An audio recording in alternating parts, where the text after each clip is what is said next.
Welcome to the Invincible Innovation Show, the podcast for changemakers. Each week, I talk to the most fascinating entrepreneurs and innovation leaders about innovation, strategy, and design. Hey everyone! Today we're going to talk about achieving vast ROI with continuous innovation. Welcome to Invincible Innovation Live show. I'm so glad that you're here. I'm Mazor, Kario, innovation and value creation expert, and I'll be your host. And today with me, I'm so happy to have Noam Danon, Qmarkets CEO. Great to see you, Noam. Hi, Adi. Great to be here. Sure, and we're live on LinkedIn, YouTube, Facebook, and you're much invited to join the discussion and ask questions, and it will be very lovely to hear what you think. So Noam, we're going to start. Most leaders are not satisfied with their innovation results. How could companies innovate better, and how could Qmarkets help them innovate better? Well, innovation, I think, is a state of mind and very much associated with the company's culture. So from what we see being most successful is that innovation needs to cover all parts of the business. So it's not something that should be dedicated to technological innovation, which is in most people's eyes what the first thing they think about. But you have process innovation, you have marketing innovation. You can innovate drastically around services without a single bit of technology. And of course, once you add digital aspects into any one of these, then innovation becomes a very, very big part of the business. And in order to really make it happen, then the company and management, they need to encourage the innovation culture. So this means, first of all, making it clear that it's a priority, and this has to come from very senior level. Second, they need to reward it, and rewarding it means you don't only reward success, and I think that's the main, that's the first obstacles for companies, where they're used to thinking, if we do X, it must work. It must provide value. And if you want to innovate, you need to understand that sometimes you'll get it wrong and sometimes you'll fail, and it's part of the process. And people need to be okay with letting new innovative ideas and new innovative directions not always succeed. Now, the next level is that you need to manage it. Innovation will just, it won't just happen. It's something that you need to cultivate and you need to build, which is, why they call it innovation management, which seems like a mistake in the beginning, but you really need to manage it. So that means you need to assign, first of all, you need to assign ownership clearly. So there has to be clear leadership of innovation inside the company. On the other side, it has to be clear that it's not that person's role to innovate. It's everyone's role to innovate, and that person is a facilitator and an owner and everything. But all units, all departments, everyone have to, to innovate. And I think the last element is that if you really want to do it successfully, you need to scale it. You need to make it across the organization, across the different silos in the organization. And actually, this is where Qmarkets fits in.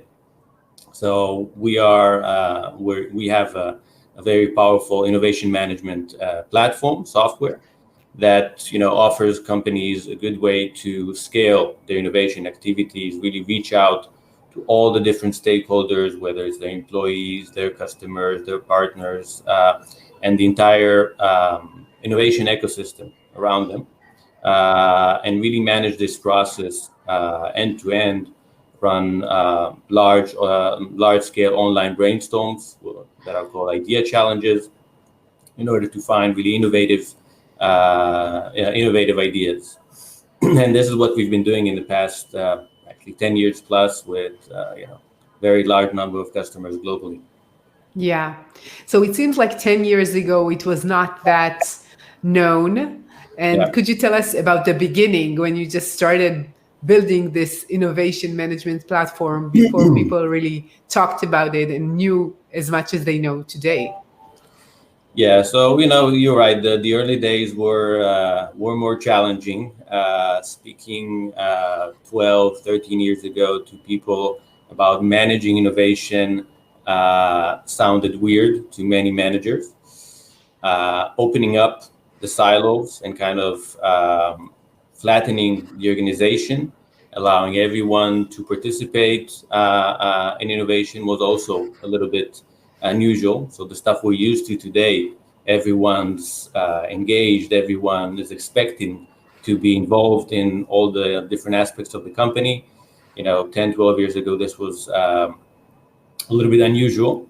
So this is why I think it required more breakthrough companies and leading companies with a leading culture to actually adopt it. And I'm happy to say that we actually have a few customers that are still with us for the past 9 years, continuously. Companies like Swiss Post, for example, it is an extremely innovative organization. Really? It doesn't sound like the first, like Swiss Post would not be the first one that I would think about, right? Yeah, it's they're not your classical postal office. So it's a massive organization. They have more than 60,000 employees, and they're doing practically everything on top of course, delivering post. So it's a very, very innovative organization, and we have a lot of different examples from, many different industries, whether it's, companies like Ford in manufacturing and automotive, and we have banks and financial institutions like UBS and UniCredit that also have been with us for a lot of years. And the interesting thing is that each one of them is taking it to their own direction. Some are more focused on service. Okay, how can we improve our service? How can we learn from successful initiatives that are happening locally when we're such a global organization, and how can we adopt this at the corporate level?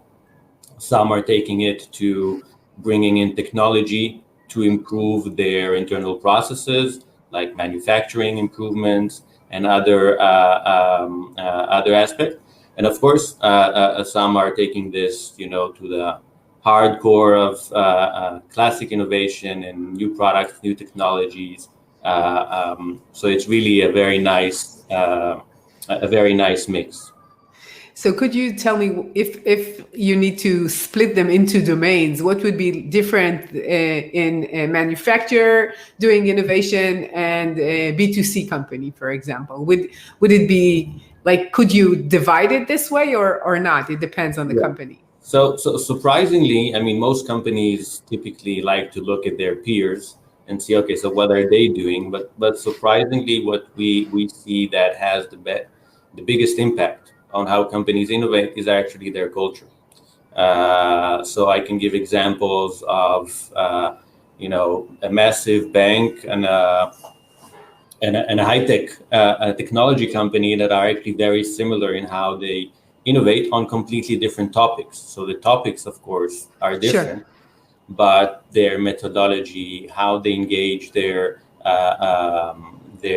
employees around it, how they build the right culture and process around it.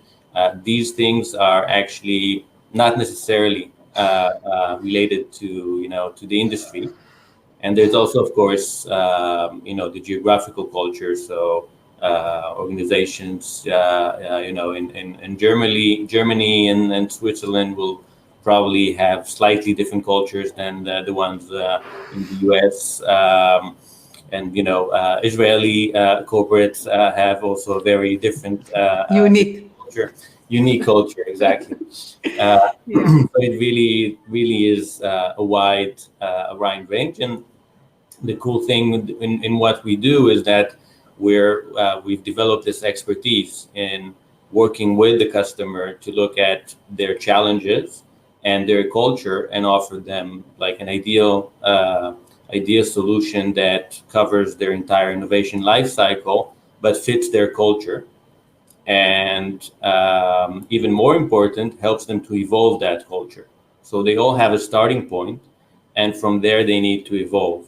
And what we do best is we offer our customers to really start small, and then gradually add more and more capabilities, gradually add more and more complications, and specialties into your process as your organization is willing to accept them. And this is a really important aspect for success as well. So don't go too far too fast. The organization has to accept it, and this takes time.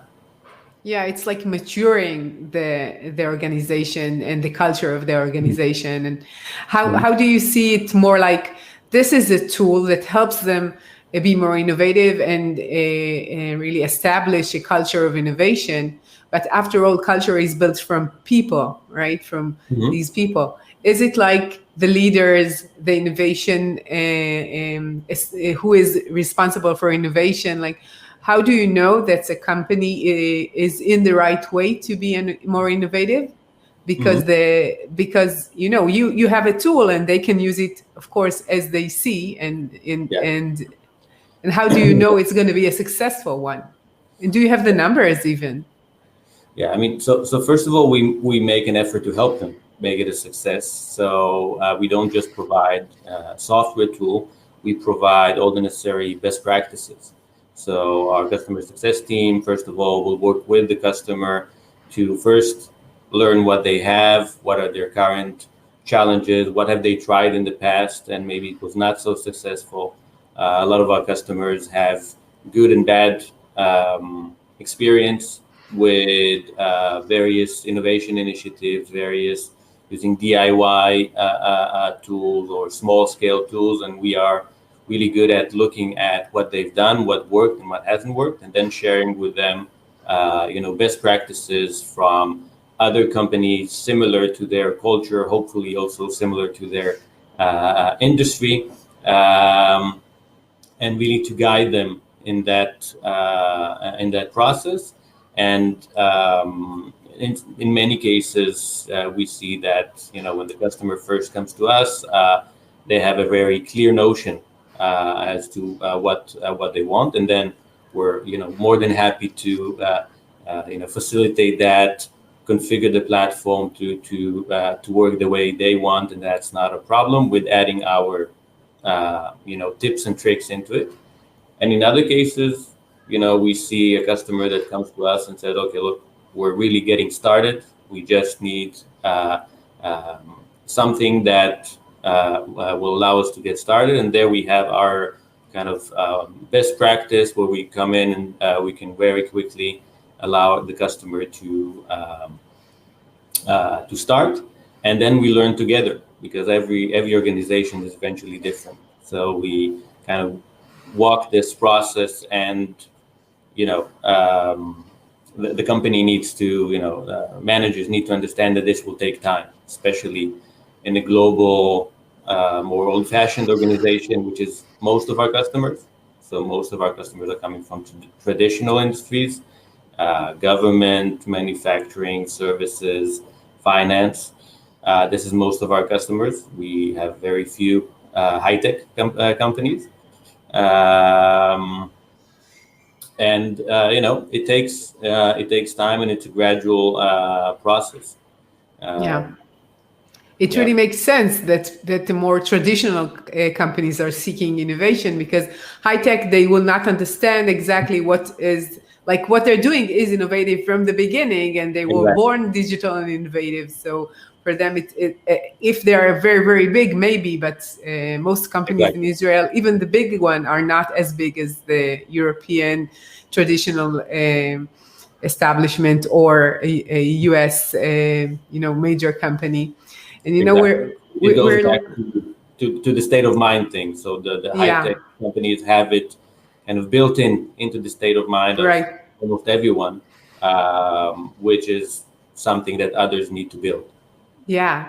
When like 20 years of my work was with high tech and big and startups. And for me, just to understand what is innovation in the beginning was a bit weird, because it was like obvious. And then I said, okay, so it's like, fish in the water, like it's like transparent. And then you understand it's not out there as much, and it needs to be learned. And exactly.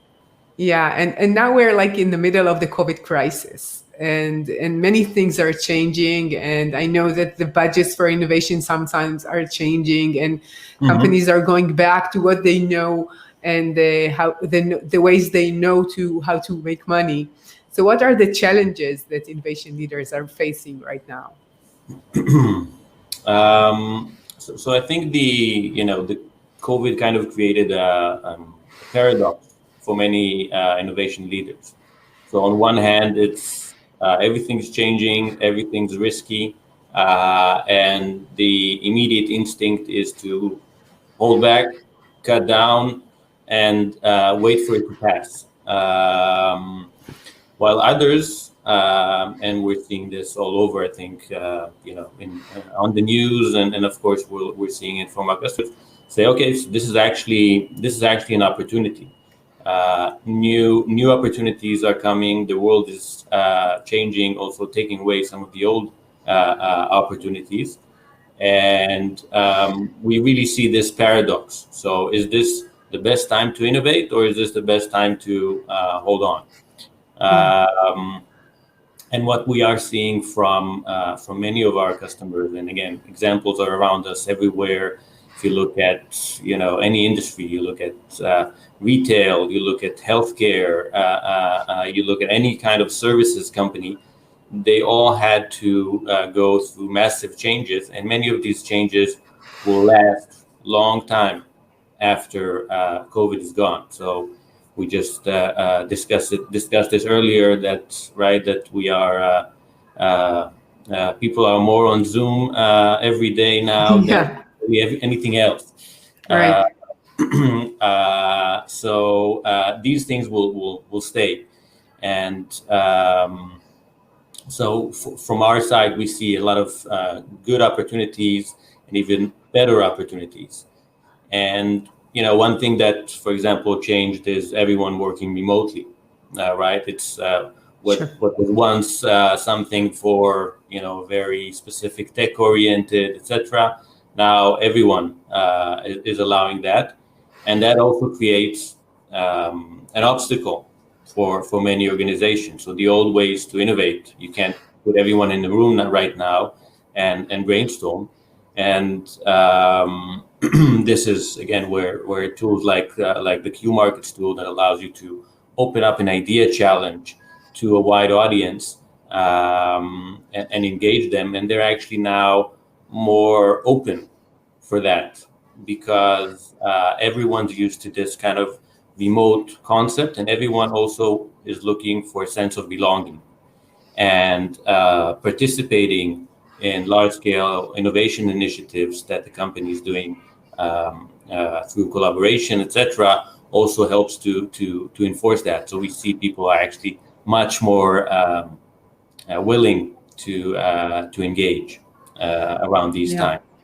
So we've actually seen this year as an acceleration in most. Of course, a lot of companies had to cut back, but in the overall, we're just seeing it accelerate.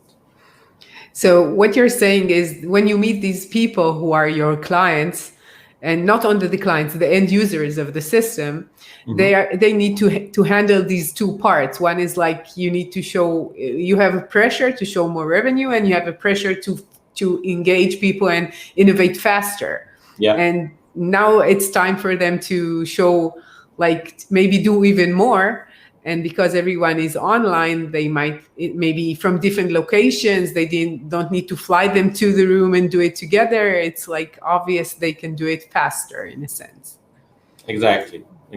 So it's things that would have been perhaps strange for some companies, again, just a year ago. So how come are we opening this to such a wide audience? Or why is it not, again, a meeting and let's proceed with that? Now, again, it's a different dynamics, and using these online smart collaboration tools that allow to efficiently innovate and efficiently take 500 or 5,000 or 50,000 participants and have them on an online channel, a challenge, and actually get to results. This is what we see now is the best opportunity. Yeah, when I think of change, it seems like you could try to persuade people, maybe even the sales call in a sense. You need to explain why change is happening, and maybe you will tell them the stories about Nokia or Blockbusters, whoever you want to tell the story about. But now it's like they know that there is change, and it's fast and it's unknown, and you could not know it in advance, and it will impact everyone globally really, really vastly. And you feel it in a visceral sense because you feel it in your own experience. It's not a story that I'm telling you.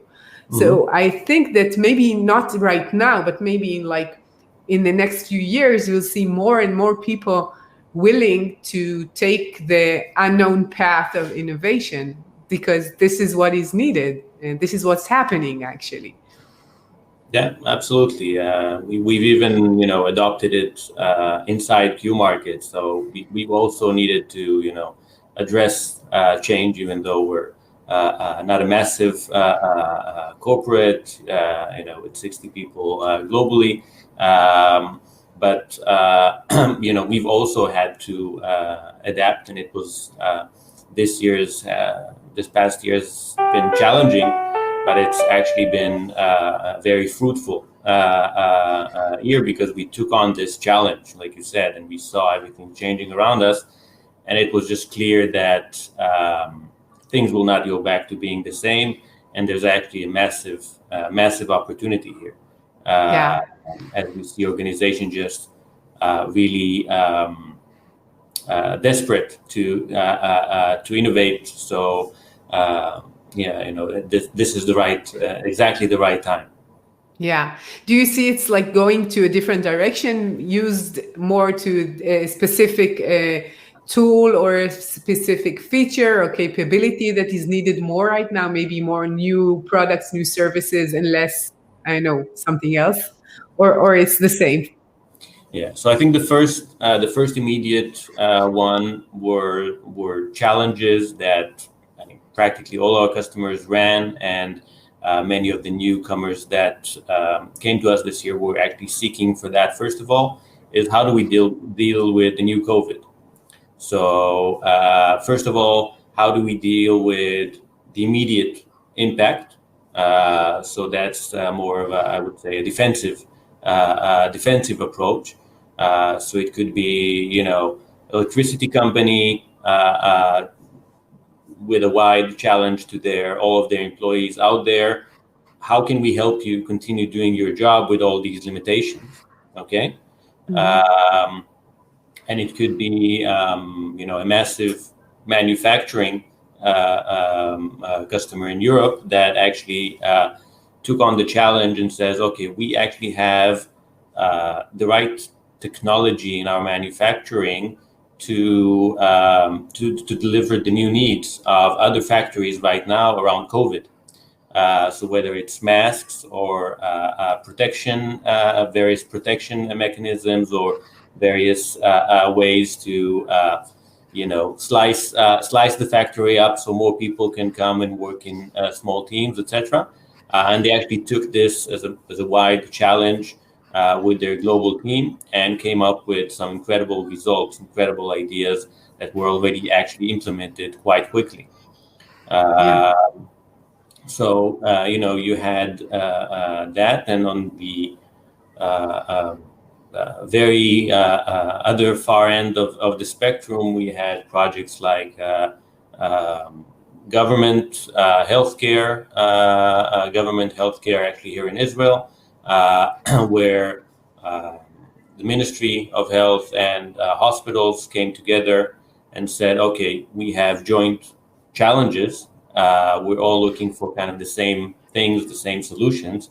Let's join forces and work with the startup community as one entity. And it was actually one of the few times I think that they were all working together for a few months to kind of concentrate. These are right now our main challenges. This is what the country right now needs. And startups and technology firms came with solutions, and this formed kind of an online marketplace that was able to connect these two big communities. So it's not even a single company that came together and used it. It's more like a wider marketplace that provided, again, excellent solutions for immediate COVID needs. Yeah, it's a great story. I never thought that like we have so much innovation in startups in Israel, and it seems like it's all separate from what's going on with with the government, with the older establishments, with health for sure is not considered an innovative sector. So I'm so happy that this happens due to this tragedy after all. So what is the most surprising thing you learned about innovation after all your years of experience? So I think the surprising things is that we I think we found first of all that innovation happens in the most unusual places, like you said in the beginning. So postal office organization, we have an unemployment agency of one of the largest countries in Europe as our customer. Wow. 1,000 employees, and that's surprising. definitely not the place No. to find innovation. I would say government in general would not be the first thing that I would consider as a client. But actually, I think it's the most growing sector in innovation right now. Wow. And that's I would say a very, very positive surprise. So we're seeing It is a surprise. Yeah, we're seeing a massive wave, and I'm not talking about one country specific.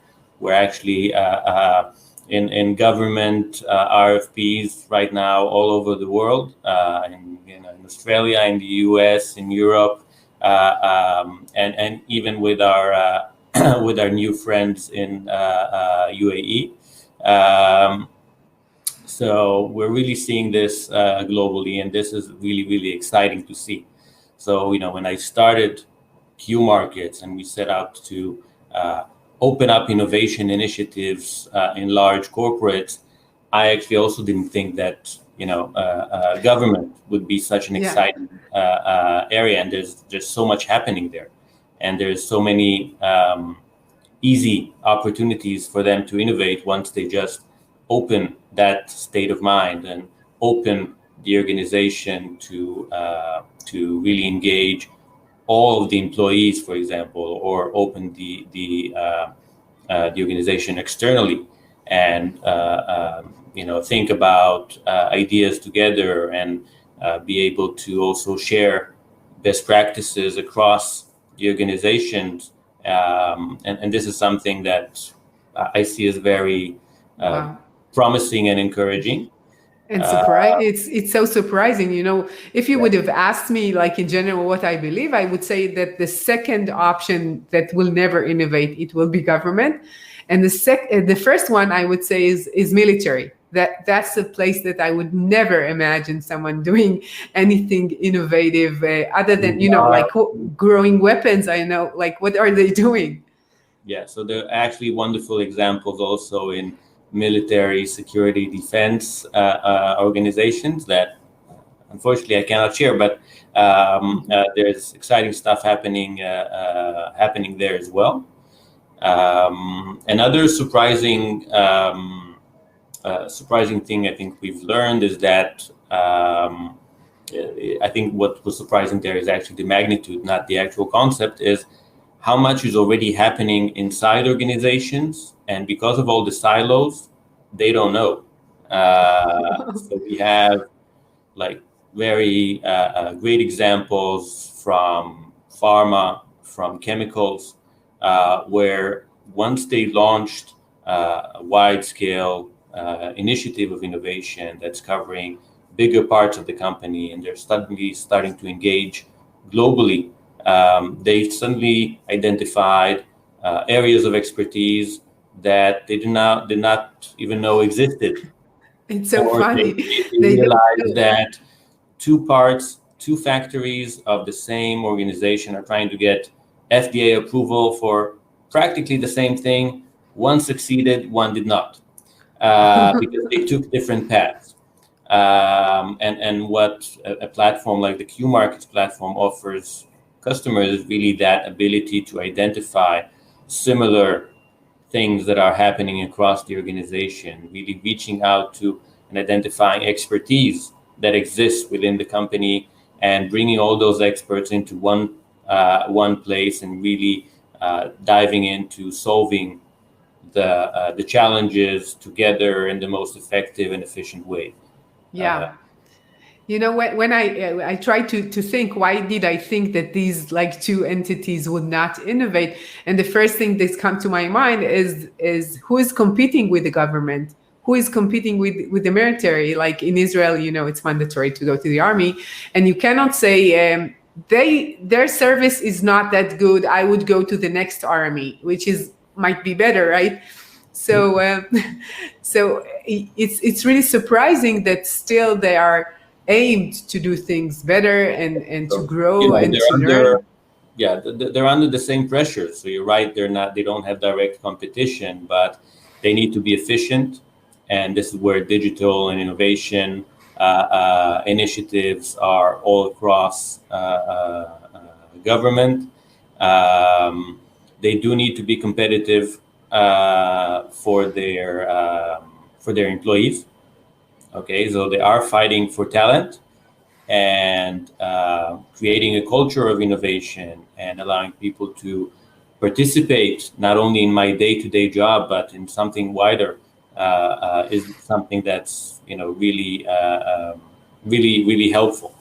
Yeah, Uh, so it that's makes sense pretty relevant. that when you say it, it makes sense that if you want to be compelling to people who are more proactive or people who are more creative, who want to Mhm. influence, you cannot stay the same all the time because these people would say this is not a place for me. It's like it's too stable and too one way. Like I cannot do anything. I'll be a cog in this machine for the Mhm. rest of my life, right? Yeah, So it's another aspect of innovation when you're seeing the organization as trying to reach the more innovative people to be part of what you're doing.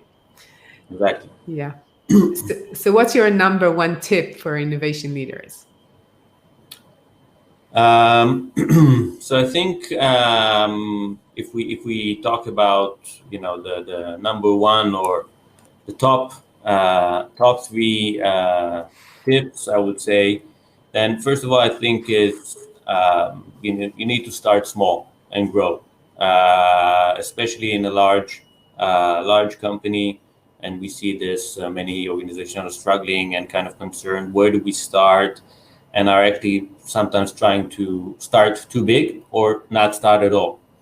So the first thing is start. Take one business unit, take one or two specific challenges, find a real sponsor inside the company that you can work with, someone that has a real challenge, and literally within a few months you can get from we have a challenge to getting some very innovative and successful ideas and getting to them to implementation. Um, and you need to, of course, pick the right topics.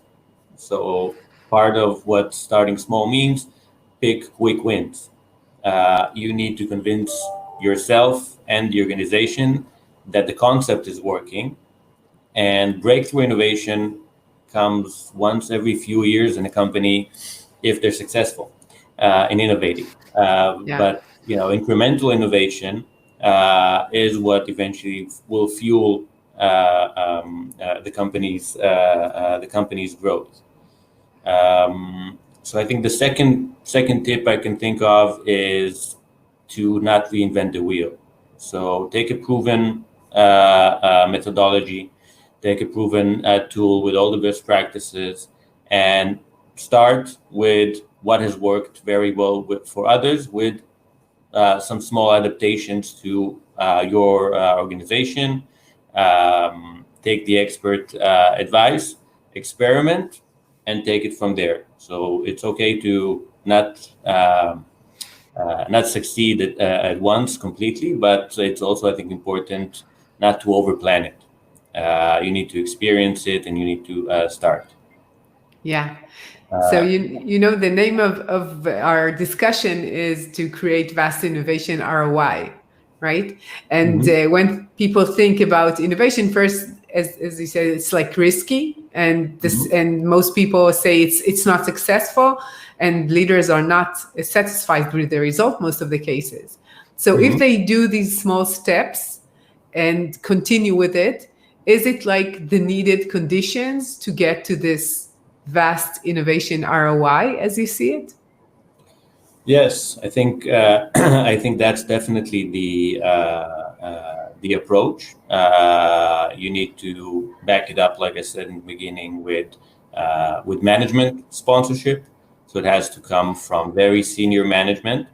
It doesn't have to come necessarily right from the top, like from the CEO, although it helps. But it has to come from the top of the organization that's innovating, which means that if you want to limit it to just one business unit, then it's fine that it will come from senior leadership in that unit. But if you want to engage the entire organization, it has to come from higher up. And I think the other thing to take into account here is that for this to be successful, then it's not just about, of course, discovering the ideas. You need to, first of all, really define well what are your challenges, what are your opportunities, and have this strategic thinking in the beginning, and focus your innovation initiatives on those specific challenges. So this will make sure that you're solving problems that are actually need solving, and that there's actually management attention to adopt and implement the ideas that will come out of this process. And that's really a mandatory thing. We always tell our customers, don't start a challenge unless you know that you will have the right resources and attention to actually review and evaluate what's coming out of it, and actually walk it all the way to implementation. And for us, it's important that our customers use our platform for an end-to-end, meaning not just the ideation itself, but also the evaluation and the implementation. Because without showing ROI for this, it won't last for a long term. Yeah, I'm sure, because in the end they said, okay, we have all these great ideas and people are very engaged, but in the end we have the bottom line, and you want to show that, like, after all, it's like two-sided. One is top down, as you said. It needs to be bottom up too, because you need to see from the field, from the results, from the business, from the customers, to get the feedback on that direction. And sometimes it's hard to show it, because, as we said, you could make lots of options, and only a few of them would really grow to something substantial and really get the ROI back. And it demands from the companies to see themselves a bit as VCs in these cases. Like, we're investing and we're distributing our money in places, and some of these will grow and some of it will not, and it's okay. And it's really different than what you're doing right now, right? It depends. Exactly. Okay, so I want to thank you for your time. It's passed so fast, and I have like another additional question. We could do another hour more in there. So how could people hear more from you and about your work, and contact you about Qmarkets? So our website is filled with very useful information. You can just look up Qmarkets. There's lots of case studies from customers, examples, success stories. And our experts will be happy to talk to you and consult and see how can we help based on our experience. Sure. So it's Qmarkets.com. It's Qmarkets.net actually, but .net. Oh. I fell in love with Qmarkets a long time ago with the name. Okay, so it's good that we said. So I want to thank you again for your time. It's been so valuable and inspiring for me. So thank you, Noam. Thank you for your time as well. Appreciated being invited. Sure. And to all of you changemakers out there, thank you for joining us. And you're much invited to visit invincibleinnovation.com. And I'll see you next week. So have a great day. Bye-bye. Bye, everyone.